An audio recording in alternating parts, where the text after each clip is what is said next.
If Disney ran your hospital, you would raise to improve, not to impress. And again, I'm talking about the kind of measures that are perception measures. I'm not really talking about your outcome measures or your clinical quality measures or anything like that, because those you don't distort to impress anybody. Those you're trying to be totally accurate and give an accurate picture of. Where we tend to distort is in this area here, especially if bonuses are attached to our scores in patient satisfaction. The more that we load on as extrinsic value to our scores, the more people will do their best to manipulate them. That's my conviction anyway. People learn how to game the numbers as soon as they can. And I worry about that. This is not in your handout, but because I didn't want to put something out from Honda that you all run around with in your hands. I took my car in, and Honda while they were repairing my car, I had this form to read in the waiting room. It's the top of a full page. I'm going to give you the bottom half in just a minute. Okay? This is just the top half. I'll read it out loud to you. You don't have to struggle here to read it. It says, I know you had a choice. This is signed by the service director, by the way, of the department. You had a choice, and I want to thank you for the opportunity to earn your business. I also know that if I expect to build a strong customer base, I need to make sure that you are completely satisfied with your service experience today. So far, so good. But I think this next paragraph starts to go off the track a little bit. Below is a list of questions that may appear on a questionnaire from from dealership or possibly even Honda. Although some of them seem to rate our entire operation, in fact, they all rate my personal performance. And the scores become part of my permanent record. If you feel I have not earned excellent or yes ratings, please call and allow me the opportunity to correct any of my failures or shortcomings. Do you hear the begging here? Begging for a what? A 5 on a 5-point scale. While my score is very important, now we're going to tone it down again, my desire to earn and keep your business, of course, is far more important than my own permanent record, you understand? Or my bonus, or the fact I could get fired if I get one more 4 instead of a 5. Now, then at the bottom of this page, he gives the questions that they get asked, their equivalent of our Gallup questions. By each one, it's a 5-point box because he gives me all 5 boxes. And then he carefully labels these boxes so there will be no confusion as to what he means by this scoring system.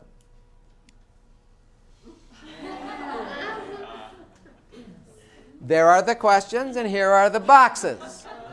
Right? Now we know what every one of these boxes means, don't we? Right? That box means what? Say it together. Excellent. What about this box? How about that box? Oh, so all of these are failing, right? He has effectively taken a 5-point scale and turned it into what? A 1-point scale. At best, a 2-point scale, right? I'm either excellent or I've failed. And that's his. Now, here's the reason. Their scoring system takes all of those things into account. Without 5s, he can't get very high on that scoring system. So he's twisting our arms into not making a distinction between 3s and 4s and 5s. If you're going to give a 3 or a 4, then you should give because that's not failing. And if you can't tell them why they haven't failed you and so forth. Now, why do I show you this? I show you this because we also have a 5-point scale. If you want to raise you got a 4-point scale. If you want to raise your patient satisfaction scores, figure out a way to twist the patient's arm into giving you the high score and make them think it's only a 2-point deal. You know, you either give us a 4 or we have failed. And if we have failed, we deserve a phone call from you to tell us how we failed. And so the person is going to say, well, I'm certainly not going to call them about anything, so I will give them a 5. You'll get more 5s. So there is a way that you can show higher scores than you're getting if you're not doing that. However, do you think I'm going to advocate that? Or do you think I'm far more interested in the truth than in bending the scores? Well, I would be far more interested in the truth. Of course, I don't work here, and I don't know if the truth is going to hurt me. Right? So I can afford to be more interested in the truth. Those people who are under a system where the truth can hurt them, they're under a different kind of pressure than I am. I can be altruistic. The question is, can you? So there are hospitals now, and they are in the 100th percentile. That means they're the best. When you arrive at the hospital, they show you the Press Ganey or Gallup scale, and they say, if you can't give us a 4, here's my card. Tell me why. And that's the director of nurses. Walks into your room. They tell you at registration. They tell you on discharge. If you can't give us a 5, tell us now so we can correct anything, see. Now, by making fun of that and saying that's a way to get higher record, but it is also a way to blur the truth. Having said that, the question really is, do I want feedback or not? Because does it sound like I'm saying, well, then we don't dare say, tell us if something isn't right. And I'm not, right? I'm just saying ask for feedback without linking it to something they have to do to help you keep out of trouble on your permanent record. That's the part that's ruining this whole thing. So let me give you 2 words, no matter what department you're from. I'm going to give you 2 words. Well, back it up. Back it up. Combining the notion that care and compassion creates the strongest impression that they love you, we love them, and they love us. The most powerful thing I think you can do to increase your scores totally legitimately is to do inpatient callbacks within 48 hours by a nurse who actually took care of the patient. We're talking about how to get better scored, not talking about whether you have the time to do it or not. We're only talking about the impact on a patient. Because if a patient goes back from the hospital, don't we push them out earlier than a lot of them want to go in the first place? That means they are not secure at home about taking care of themselves. And we're kind of forced into doing it the way we do. We can't really change that side of it. The one side we could change is if I got a phone call and I wasn't ready to go home in the first place, and the discharge instructions were scary to me, and I didn't know if I was going to be able to pull them off, and I'm hating to go, and I even fought you on it, and you still shoved me out, and I'm at home, and then that was the last impression I got, except somebody called me from the finance department asked me how I was going to pay my bill, and now comes a phone call from Gallup. Where is my mind when Gallup asked me for 4s and 5s? You know, you pushed me out when I didn't want to go, and even when I kicked up a fuss, you still threw me out in my thinking. And then the last thing, that when I did hear from you, what was it over? How are you going to pay your bill? What a lousy last experience with a hospital. What a positive last experience. If the last thing before you heard from Gallup was a nurse who remembers you, has your chart or at least the summary of the chart in front of her, and says, remember me, Mrs. Smith? I'm Mary, I was taking care of you, such and such. And you say, well, of course I remember you. Well, I'm just calling to see how has it gone. I know, I see here you had an ostomy bag when you went home. That's not easy to take care of. Have you had problems with that? Has that been difficult for you? And if so, you know, is there anything we can help you with that? And so you have this solicitous, kind, compassionate look at how are they doing. And it has to be real and genuine, which to me is just continuum of care. We're not talking marketing stuff here. This is continuum of care we're talking about. We should spring for that in our budget, in my opinion. That's part of the continuum of care. And then if you want to probe for some other feedback, do it like this. Don't mention anything about surveys or anything else. But you could easily end the call by saying, now, Mrs. Smith, before I hang up, if you think back over your hospital stay, you were here for 3 days with us. Was there anything about your stay that was disappointing or frustrating to you that you think we ought to know about so that we can improve?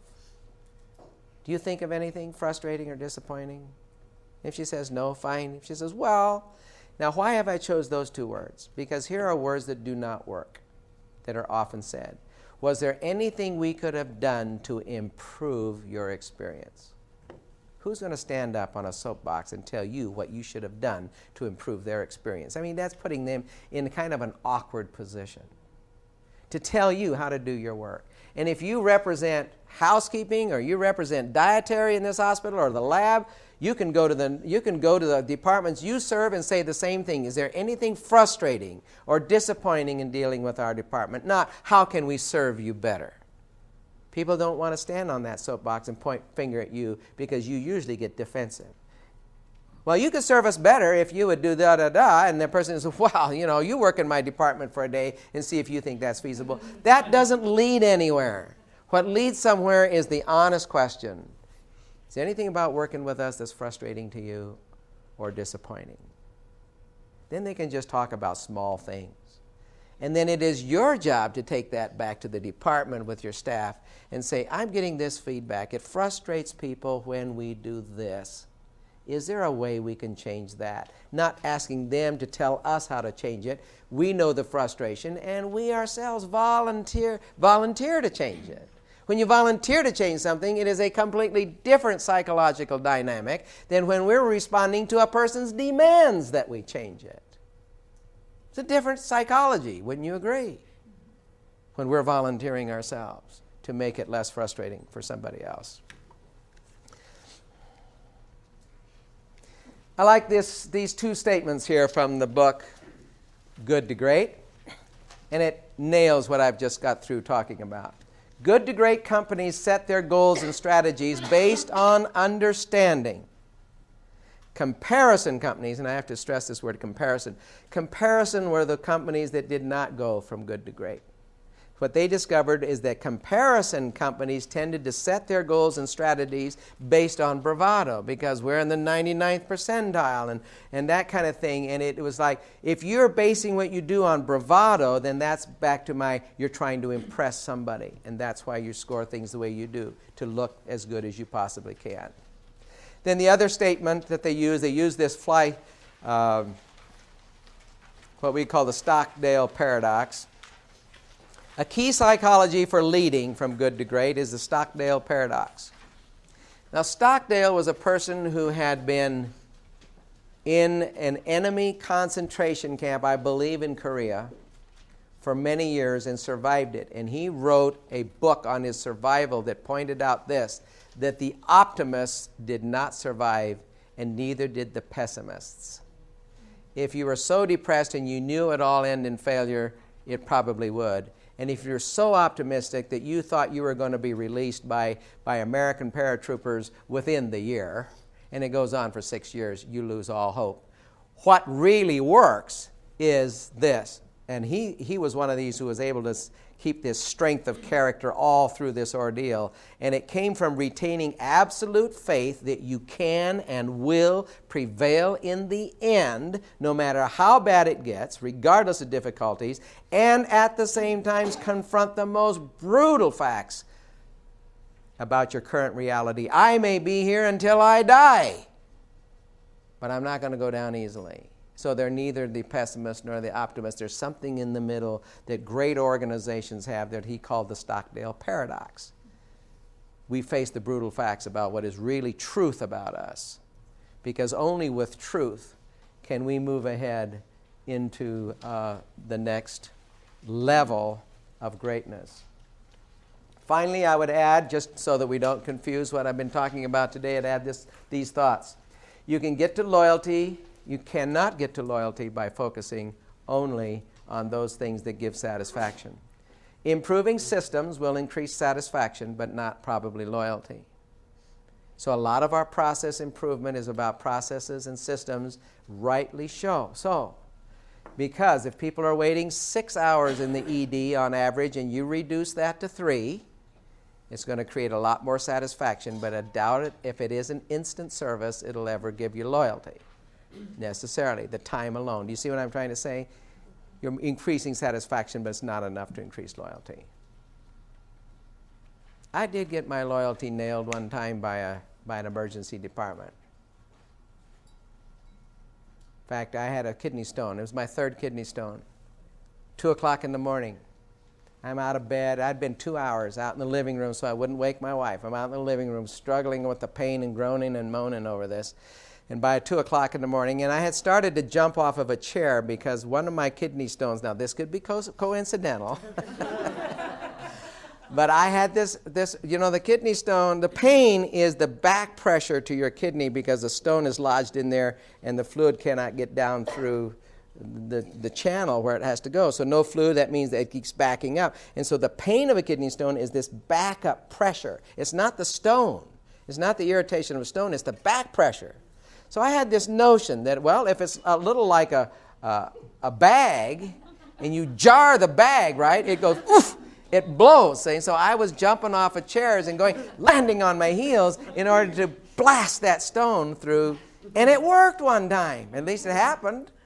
And so I always had that notion, try jumping off a chair. Well, at 2 o'clock in the morning when you live in a condo and there's people, there's neighbors that live under you. By the time I jumped a few times off a chair and I still had a lot of pain, I finally woke my wife up and I said, I've been fighting a kidney stone for 2 hours and I'm just in terrible pain. She said, well, we'll take you to the emergency room. So we went to the emergency room. She dropped me off so she could go park the car. I came into the emergency department, walked up to the person who was at the desk. This person looked up, and I said, I have a kidney stone. I am in so much pain I can hardly stand it. And she said, how do you know it's a kidney stone? And I said, because I've had 3 of them before. And I said, once a person's had a kidney stone, there is no mistaking that pain. It's too unique a pain. If you had one, when that comes on, you know exactly what it is. She said, okay. And she stood up. I hadn't sat down or anything. She hadn't taken any information. She started down the hall. She said, follow me. And I headed down the hall with her. And while she was walking down the hall, she said, are you allergic to anything? I said, no, not that I know of. She said, oh, that's good. Took me into one of those little rooms. And she went over to a drawer and unlocked a drawer and opened it up and took something out of the drawer and drew up a syringe. And I don't remember if she gave it to me here or where. After the syringe, I don't remember much. It was just, but anyway, she gave me a shot. And in a few seconds, I was euphoric. The pain was gone. The pain was gone. My wife now walks in from the parking lot. And she doesn't see me in the lobby. Somebody said, well, he's down in a room already. Already? I just barely parked the car. She comes down here, and I say, let's go home, honey. I'm out of pain. And the nurse, or whoever it was, and it might have been a doctor. I'll never know. Because, I do have a certain gender bias that might have creeped in and had me thinking this was a nurse, and it might have been a physician. I'll never know for sure. It's conceivable even so that it was a nurse, and I'll tell you why in just a minute. But the nurse says, well, just a minute, we have to get some information first because we did treat you. Oh, okay. And then they took the information. This was amazing to me. And I've been around hospitals enough that this has got to be a violation of all of the protocols of an emergency department, and they couldn't possibly be clinically correct in doing this. I'm baffled by this. Well, Florida Hospital does kidney transplants. They have, I would like to say 100, I don't know the number, there must be 100 urologists, nephrologists on staff. These guys do not, women too, but these people do not like being wakened at 2 o'clock in the morning just because the guy has some pain, because it's never life-threatening. It's something you can take care of tomorrow morning if you can just get them out of pain. So they got their protocols in there. And I have a feeling that one of the protocols, since she asked the question, was you ask them, if they say they have a kidney stone, you say, how do you know? And if they're merely guessing, then you're going to have to go through the normal process of examination. But if they say they have had one before, give them a painkiller and call us later. And they, it's just standing orders for them. The only way I can think that it could be done this way is because they do so many kidney stones that this has become the protocol for them, and their nurses and everything must know what those are. That's the only instance I know of where if you can get them out of pain just like that, sure, you'll have loyalty. If all you do is reduce a 7-hour stay to 4, it's wonderful because it wasn't 7, but to the patient, that isn't something to get loyal over. That's what I meant by that. And other things like improving the registration process, well, okay, that'll create more satisfaction, and we should do it. I'm not minimizing satisfaction. We want more and more and more of it. What I am only saying is it doesn't quite cross the line to where loyalty is. Always have a wheelchair ready. Well, people always expect a wheelchair ready. They're disappointed when a wheelchair isn't ready out at the front, isn't there for them when they need it. See? Is it a big deal to try to get those wheelchairs there? Yes, it is. Most hospitals, that's really a difficult task. Patient has no idea how difficult that is to always have a wheelchair there. Yet that's an expectation. So we'll work awfully hard to meet the expectation, and after all that work, only satisfaction. which isn't to be minimized when I say only. Just means that we haven't crossed that. Answering the call light sooner, the same thing. Courtesy improves satisfaction, only meets expectations. Satisfied customers cannot tell you how to improve, so we need to stop asking. They can't. They can tell you if they had any frustrations or disappointments. That's about it. Telling you how to improve is beyond them because they're satisfied. Only a dissatisfied person can tell you, well, let me tell you, you should have never done that. I'm a nurse and I know better, and that isn't the way we would treat them at our hospital, and blah, blah, blah. And they can get on their soapbox for you. And then finally, of course, satisfied customers have no story to tell. So with that as our concluding thought, we will go to lunch, and after lunch,